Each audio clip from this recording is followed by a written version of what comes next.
Boa noite. Boa noite.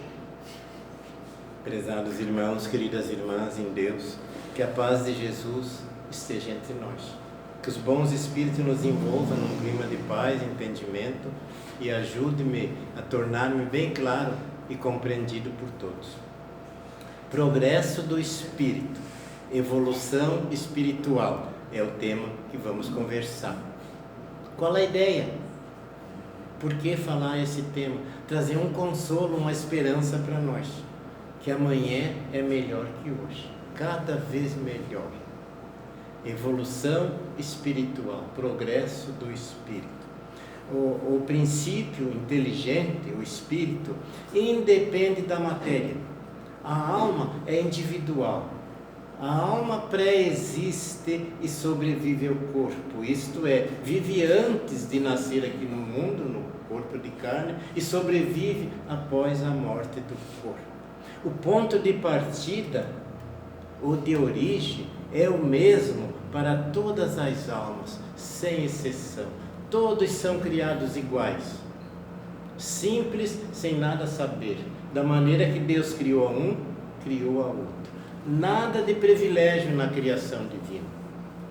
Todos foram criados iguais. Os espíritos elevados, os santos, os anjos, que nós veneramos, conhecemos, foram seres criados como todas as demais criaturas. Esses títulos de espírito elevado, santos e anjos, eles conquistaram vivendo aqui na Terra, levaram consigo para o mundo espiritual, santificaram a existência vivendo aqui no mundo. Esse é o objetivo da encarnação da pessoa, melhorar, crescer, ir a Deus, nosso Pai. Os espíritos foram criados simples, sem nada saber. O objetivo da criação é a perfeição. Criado simples e ignorante, mas com um objetivo, chegar à perfeição. Os espíritos progridem no estado corporal e no estado espiritual, isto é, progride durante a encarnação aqui na Terra e progride nos intervalos entre uma reencarnação na erraticidade, ou seja, no mundo espiritual. O espírito independe da matéria. A vida na matéria é necessária ao espírito até que ele haja galgado, ou seja, conseguido um certo grau de perfeição. Porque ele aí, ou seja, aqui no mundo material, na matéria, ele se desenvolve pelo trabalho que é submetido, pelas suas próprias necessidades. E é vivendo no corpo, na matéria, que ele adquire os conhecimentos práticos especiais. Sendo impossível numa só existência, e não tem como numa só encarnação ele adquirir toda a perfeição. Então ele retorna à vida na matéria, no corpo, tantas vezes quantas forem necessárias. E de cada vez que ele retorna à vida no corpo, ele retorna com os conhecimentos adquiridos na pré-existência, com o conhecimento adquirido no plano espiritual, já que ele progride na matéria, no corpo, e progride no estado espiritual. Quando num mundo, num planeta, o espírito adquire tudo que se pode obter nesse mundo em termos de progresso, ele deixa para galgar, ou seja, para subir a outros mundos, cada vez mais elevado, cada vez menos materializado esses outros mundos, e assim por diante, até a perfeição de que é possível, suscetível o espírito alcançar. Mas é bom nós dizer que o progresso é infinito, como infinito é Deus Todo-Poderoso. Esse progresso espiritual, essa evolução do espírito, se processa por dois distintos aspectos, ou seja, por duas maneiras. Que são as duas maneiras? Amor, inteligência. Amor e sabedoria, constituindo assim as duas asas que conduzirão o espírito ao Supremo Pai Criador. Para alcançar a perfeição, a felicidade, o reino dos céus, ou a salvação, como queira, terá o espírito que ter desenvolvido aqui no mundo todo sentimento de amor, todo conhecimento científico do planeta, Todo sentimento de amor a ponto de doar-se pelos outros. Mas alguém poderia perguntar, mas o espírito não alcança o reino dos céus, a felicidade, desenvolvendo só uma asa ou só a inteligência? Alcança, porque ele é inteligente, ele sabe ir, mas não permanece. A felicidade, o reino dos céus, é para aqueles que sabem e para aqueles que amam. A vida verdadeira, a vida original do espírito é a vida espiritual. Ele foi criado no plano espiritual. A vida na matéria, no corpo, é transitória, é passageira, é uma escola para o espírito. A vida no corpo é uma escola para o espírito. Deus nosso Pai nos criou simples, ignorantes, sem saber nada, e colocou na vida na matéria, no corpo, deu um corpo de carne para o espírito vir para a escola. Então o mundo material, a vida no corpo, é a escola para o espírito, espécie de um pai que tem um filho, coloca na escola para aprender. Não é verdade? Deus nosso Pai nos criou e colocou na escola da vida material para aprender. Vem o espírito na escola do mundo material, na escola da carne, no corpo, em oportunidades sucessivas, consciente. Mesmo inconsciente, vem ele aprimorar o saber, dilatar os conhecimentos, santificar os seus ideais, as suas realizações. Vem o espírito na escola da carne em oportunidades sucessivas, consciente ou inconsciente, vem ele para melhorar, para aperfeiçoar. E esse é o sentido da nossa exposição, que o indivíduo aproveite a criatura encarnada, aproveite a vida no corpo para se melhorar, para crescer para Deus.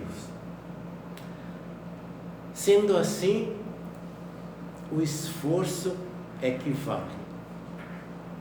Sem esforço, ninguém consegue nada. Tem que ir atrás, tem que querer, tem que procurar, tem que ter interesse, tem que ter vontade. Sem esforço não consegue nem nada, nem na vida material.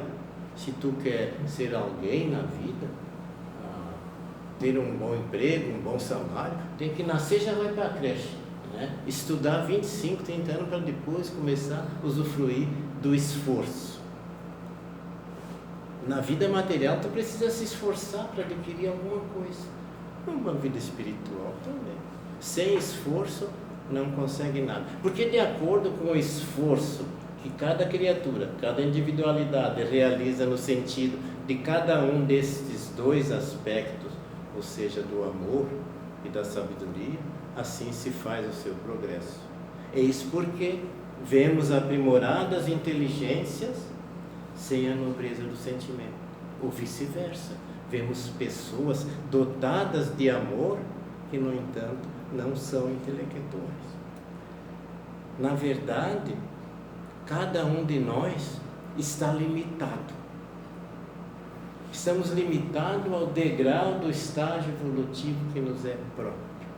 Cada um, dentro do horizonte do movimento, aprecia a vida, compreende a vida, entende as coisas através do progresso que ele realizou. Não há duas pessoas iguais no mundo, que pense, que sinta e que haja de maneira idêntica uma à outra. E esse é o ponto forte de nós aprender a conviver aqui no mundo. Não há duas pessoas iguais. Há sempre diferença de progresso de criatura para criatura.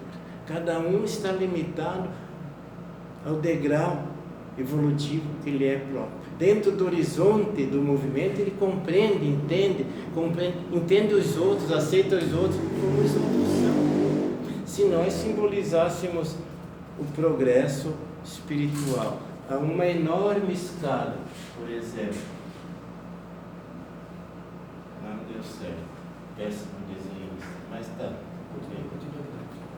vou começar aqui, a uma enorme escala, repleta de patamares e degraus. Esses pontinhos somos nós. cada um de nós no seu patamar. Mas não estamos juntos no mesmo patamar, ou seja, no mesmo centro espírita, dentro do mesmo lar, na mesma sociedade, no mesmo planeta. Estamos todos juntos, mas se meus irmãos observarem, os patamares estão a subir. Para cujo milésimo de centímetro está cada um de nós. Não há dois iguais. Muitas vezes a gente diz assim, no meu tempo era assim. Se fosse eu, fazia assim. Ele está errado. Ele está certo. Estamos todos certos. Cada um tem uma visão. Cada um tem uma compreensão, maneira de entender, de avaliar as coisas. E é preciso nós saber disso para nós aprender como viver dentro do próprio lar, na sociedade, no trabalho, com os amigos. Quando tu compreender que o outro é diferente, ele é o outro, tu é o outro dele, tu vai ter mais harmonia, mais compreensão, mais paz. E não vai haver tanta divergência, tanta contrariedade. Cada qual está limitado. Cada um, não há duas criaturas que pensem, que sintam, que acham de maneira idêntica. Respeite o pensamento do outro, o entendimento do outro, o progresso do outro. Essa diferença de progresso, de entendimento, não é só entre nós encarnados, é também entre os espíritos. Em vista dessa diferença de entendimento, de progresso, como é natural e lógico que ideias, interesses entrem em choque em todos os momentos, nas relações que se estabelecem em todos os setores de atividades da vida.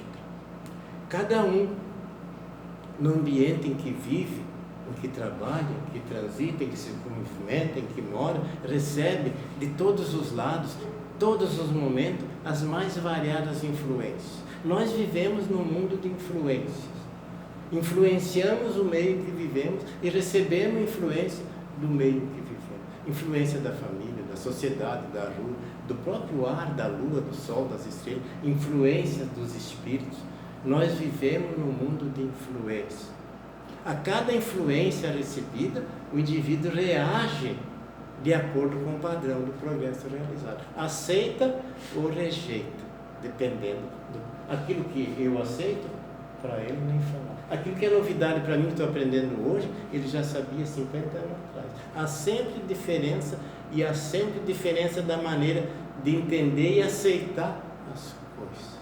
Então nós precisamos saber disso. Essa diferença de progresso, que entramos em choque em todo momento, de ideia, de pensamento, faz bem para o espírito.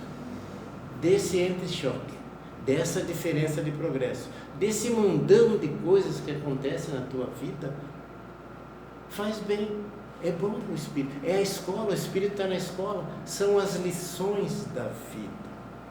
Deus, nosso Pai, nos colocou na escola e deu as lições. É a peça do aluno que vai na escola, o professor não dá a lição, ele não tem que ler, aprender, fazer. Nós estamos As pessoas às vezes reclamam dos problemas, dos obstáculos. E o aluno reclamando das lições. Se numa existência tu rejeita as tuas provas, as lições que o professor da vida te deu, tu vai repetir, tu vai desencarnar, vai para o mundo espiritual e na próxima encarnação tu vai ter que repetir aquelas lições. Igual o aluno da escola que não foi bem no ano que vem ele tem que repetir. O espírito encarnado no corpo que rejeitar a encarnação, não cumprir a sua tarefa, não, eu diria até, é meio pesado, mas que sofresse os problemas da vida resignado. O mérito da prova está na resignação.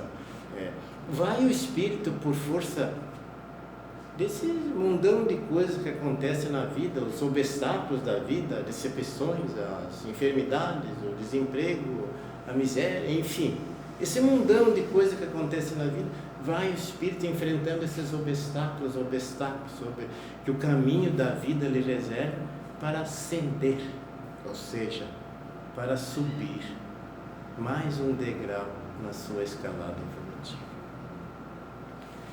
Assim, no campo das nossas realizações, individuais ou coletivas. Ou seja, tudo aquilo que nós fizermos, que não estiver baseado, que não estiver de acordo com a lei natural, a lei divina do planeta, está fadado ao fracasso. Tudo aquilo que não é de origem divina, tudo aquilo que nós construirmos, que não estiver baseado na lei, está fadado ao fracasso. Marque aí, anote bem. Só o bem e a justiça vale para sempre. Só o bem e a justiça constrói para a eternidade, porque estão de acordo com a lei que é imutável, imanente do Supremo Pai Criador. Vejam, meus irmãos, que o quadro contristador atual da humanidade é fruto do desequilíbrio entre o sentimento e a inteligência.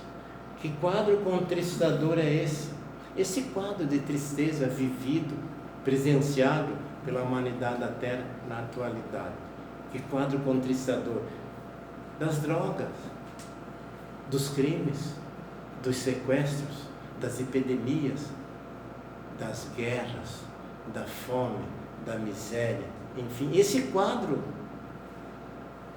de política, droga e política, qual é mais droga, não sei, é fruto do desequilíbrio entre o sentimento e a inteligência, o que equivale dizer que as pessoas, me perdoem, de maneira quase que em geral, desenvolveram a inteligência, mas não aprimoraram os sentimentos.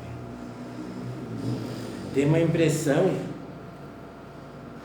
que os ideais de fraternidade parecem estar esquecidos entre as pessoas, que ainda se degladeiam no terreno das ideias com ferocidade, com transigências, ainda massacram-se nos campos de batalha, embora tomem muitas vezes como estandarte os mais belos ideais, mas sem que na realidade se tenham integrado dentro desses princípios. Porque o ódio, meus irmãos, o ódio, a cobiça, a ganância, a concupiscência, o egoísmo, a avareza, o ciúme, campeiam, procuram, mas soltam as criaturas por aí. E o pior, que vão alcançando a maioria das pessoas, vão cegando, escravizando inteligências vigorosas. A negação do bem, simbolizada no mal, ainda é um ambiente que predomina no mundo, onde as pessoas respiram num clima de desilusão, permanecendo insatisfeitos, intranquilos.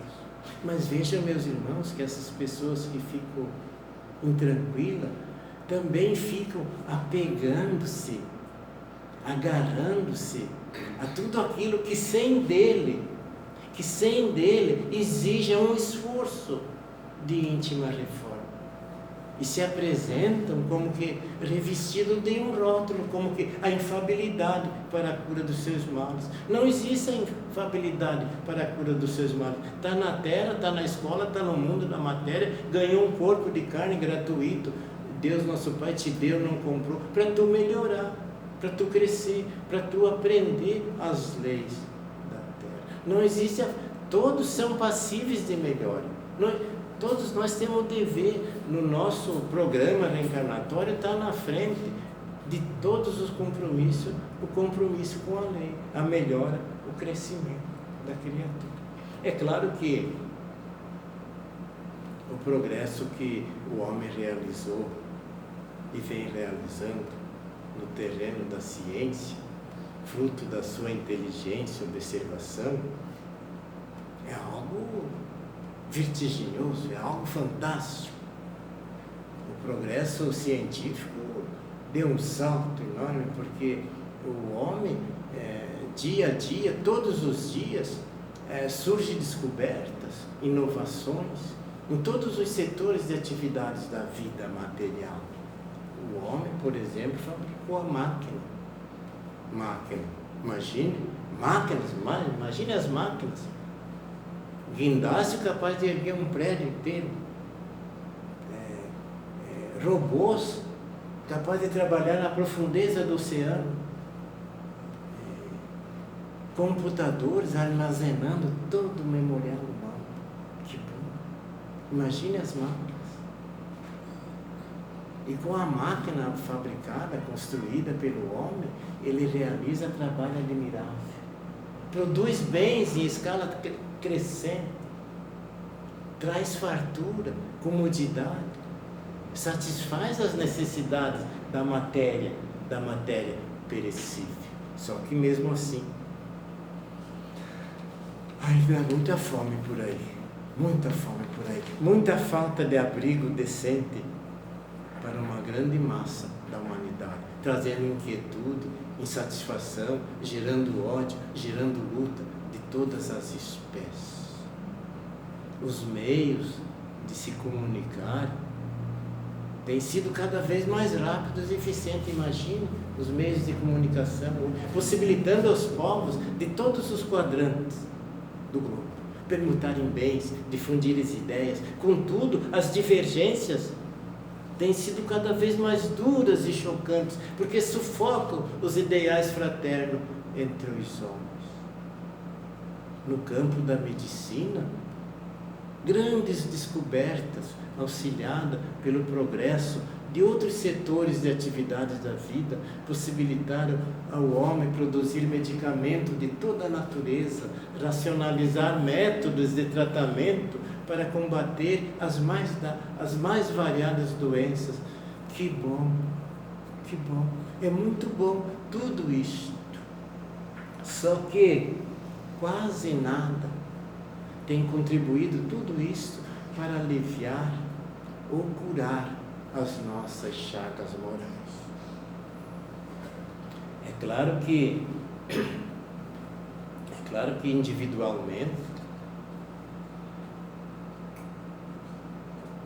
individualmente há em cada um de nós, preste bem atenção, há em cada um de nós um manifesto desejo de viver em paz e harmonia, não é verdade?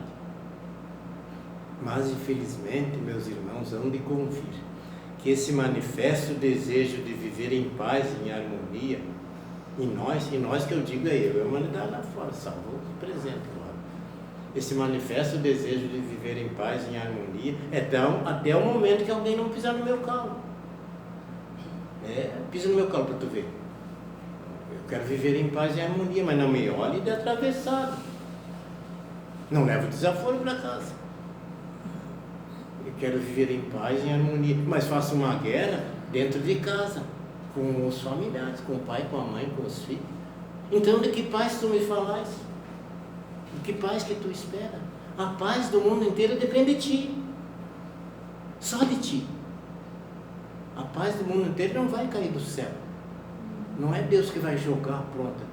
É a pessoa que vai desenvolver. Cada um faz a sua parte. Ele desenvolve a paz dentro dele. Se cada um fizer isso, o mundo vai viver em paz. É verdade. Esse estado de coisa vai permanecer inalterado entre os homens até que o homem passe de escravo a senhor.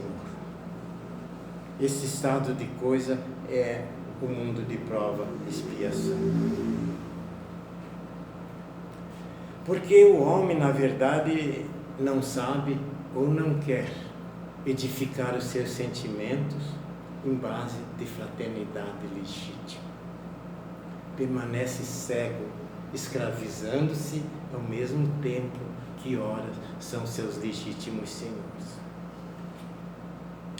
O homem ainda é incapaz, as pessoas em geral, de ser o médico, o sacerdócio de si mesmo, cultivando seus ideais para enobrecer os seus atos. Permanece cego, escravizando, ao mesmo tempo que ora são seus legítimos senhores. Esse estado de coisas no mundo vai permanecer inalterado. Quiçá, sabe Deus até quando. mas a transformação da humanidade, a transformação da pessoa se dará, afirmo, sem medo de errar.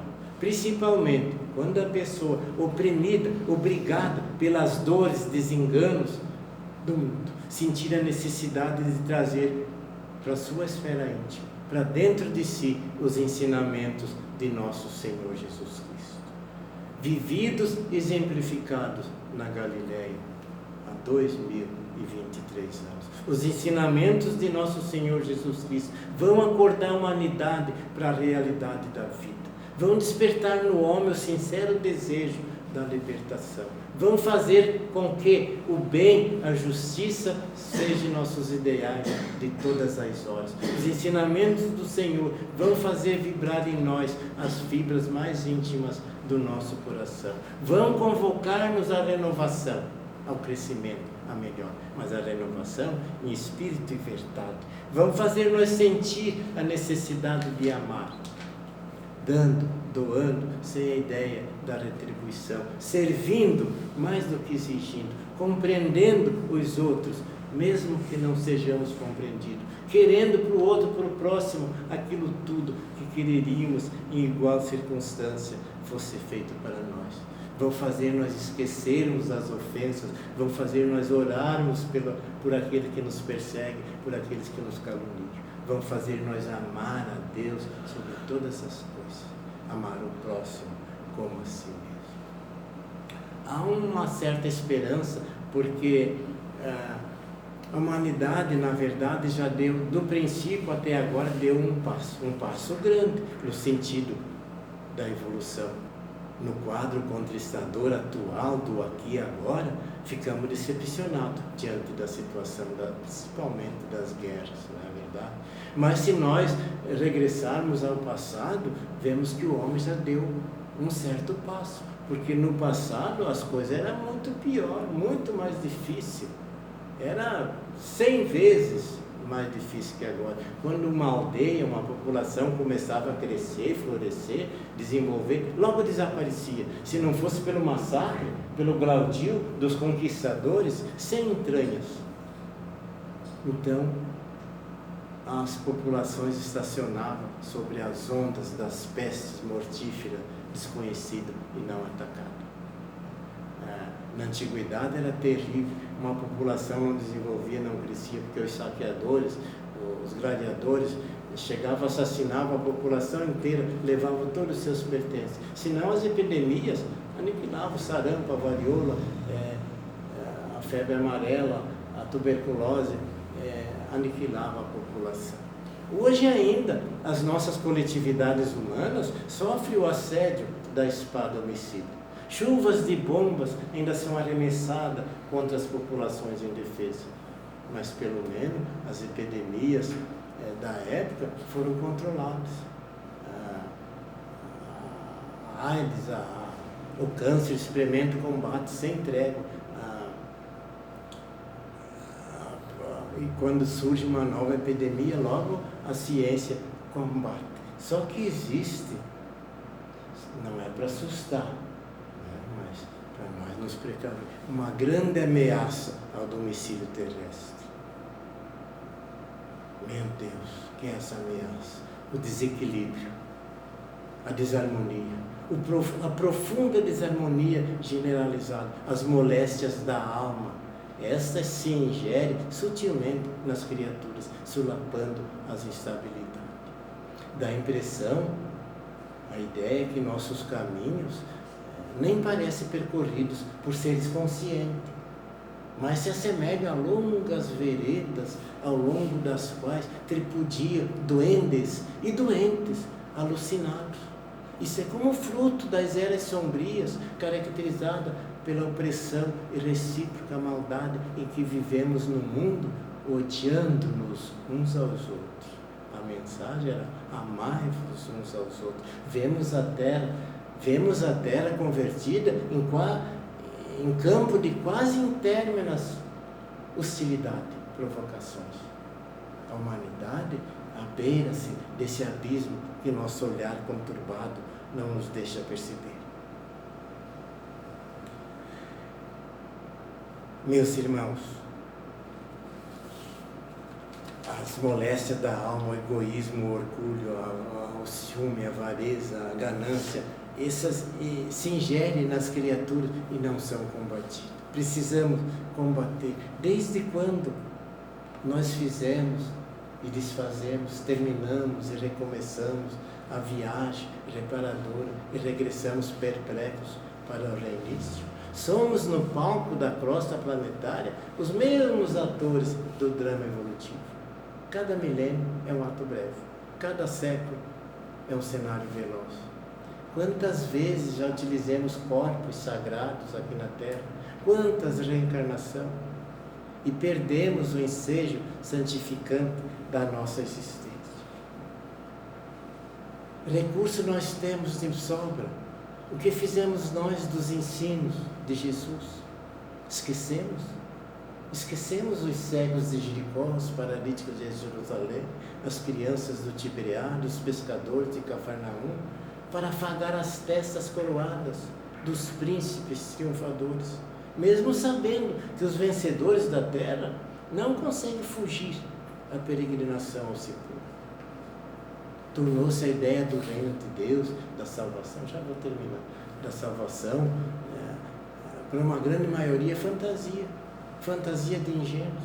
E ainda hoje, decorridos 20 séculos sobre a cruz do Mestre, teve a coragem de benzer canhões, baionetas, tanques de guerra, de assalto, para matar e destruir, em nome do Pai magnânimo que faz refulgir o sol sobre os justos e os injustos. Meus irmãos, precisamos ser cristãos, precisamos colocar em prática os ensinamentos de Jesus, precisamos aproveitar a nossa existência, ter vontade. O esforço é que vale. Sem esforço não conseguimos nada. Vamos aproveitar a nossa existência, vamos colocar em prática os ensinamentos, vamos aproveitar as lições que o Pai nos colocou na vida, vamos aproveitar a oportunidade da reencarnação. Eu peço à equipe espiritual do Mensageiro da Luz, coloque em cada um de nós o que a nossa mensagem não colocou. Muito obrigado.